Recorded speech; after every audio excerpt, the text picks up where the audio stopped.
Welcome back to CryptosRus. I'm George. We're all George. So, besides what was announced last night, there's something big that's happening today, right? And what happens today could even be bigger, much bigger. But we'll see. Before I get to that, one of the things that came out from the Bitcoin Reserve was the fact that, hey, the U.S. was going to try to find ways to purchase Bitcoin without additional cost, without putting a strain on the taxpayers. And Besson said, hey, I'm going to get to work. We'll see what the way forward is for any Bitcoin acquisition. So it's going to be a little bit challenging to buy Bitcoin without actually spending any money. But you know who's a master at that? Mr. Saylor. Mr. Saylor responded, and he happens to be one of the attendees at the White House summit today. He's like, I have a few budget neutral strategies for acquiring additional Bitcoin. We know Saylor's strategy. Issue debt, use that debt to buy Bitcoin. Imagine if the U.S. actually issues bonds for the purpose of buying Bitcoin. That would be crazy. Because the U.S. can offer unlimited amount of bonds. Unlike MicroStrategy that has to, put down collateral and there's only so much he can sell at a time. The U.S. government, with his AAA rating, can sell as many bonds as it wants. That's how the U.S. survives. Without the ability to offer bonds, we would not have enough money. We would not have enough money to operate. So imagine if just a small portion of that was used to buy Bitcoin. That would be crazy. Absolutely crazy. And Saylor will be attending that White House summit, right? And you have some big powerhouse players going. And they're all going to be talking. They're all going to be like coming up with ideas. And that's why I think maybe something gets announced today that could even be just as big, if not bigger, than the executive order for the Bitcoin Reserve. I mean, if you look at this list, it's full of project leaders, exchange CEOs, just Michael Saylor, and a lot of VCs as well that represent a whole lot of projects. And you could see there are a ton of people that will be there. And they'll all be talking to David Sachs and Trump and Besson and Lutnick and everyone else. And you know what? Something else huge could be announced today. Or maybe not. Maybe nothing gets announced today. But overall, this is very, very positive because they're all going to be sharing their ideas and thoughts. And it's going to be productive one way or another. But I do think there will be something else that's announced today. It's all building up towards that. And David Bailey, the CEO of Bitcoin Magazine and Bitcoin Conference, who is going to be attending, he also thinks that China now is doing the same thing as the U.S. because they have a large stockpile of Bitcoin that they confiscated. They're going to use that to make a strategic reserve.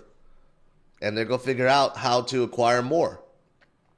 So it's starting already, right? And look at the countries around the world that have some Bitcoin. Of course, U.S. leads, China second. You got UK, Ukraine, and Bhutan, and El Salvador. That's up there. And soon you're going to have many, many other countries with more. And this is just what we know of. Many other countries probably do have more, and we just don't know. Brian Armstrong thinks that basically many of the G20 nations will follow, if not all of them, right? So this is all great. Today, I think we're going to hear a lot of things being announced. And it's going to be good. It's going to be absolutely good. Even if I'm wrong and there's nothing announced, the fact that these leaders are all together talking to Trump and Sachs, sharing their ideas, is going to lead to some good things, for sure. That is why Bitcoin, is coming back up from its bottom. Even though the market is still very volatile, there's still a lot of tariff scariness out there, a lot of FUD out there. But what I've been telling you guys is this. Always think about the other side, right? Are there people on the other side buying? And there definitely is. There are a lot of big whales and institutions that are loading up. They may be the ones that are manipulating the market, like that sudden drop that we saw last night. It didn't make a whole lot of sense, but it happened, right? Think about who benefits from those drops. Who's causing them? People that want to load up. Okay, so if you look at the data, whales are loading up, and that's never going to stop. And as countries start adopting, as states and bigger institutions continue to load up, there's just not enough to go around, guys. There's not enough to go around. So that's why I always say, don't fall for a FUD. Fear, uncertainty, and doubt. Stay the course. Continue to hodl and DCA. That's it. That's the right path. Just look at what's happening in the United States. And even if you're not in the United States, right? It doesn't matter. Crypto is moving forward. Every country around the world, every bank around the world, every financial institution around the world is turning pro-crypto, pro-blockchain, pro-Bitcoin in some way or another, right? You just have to read the room. The room is getting brighter.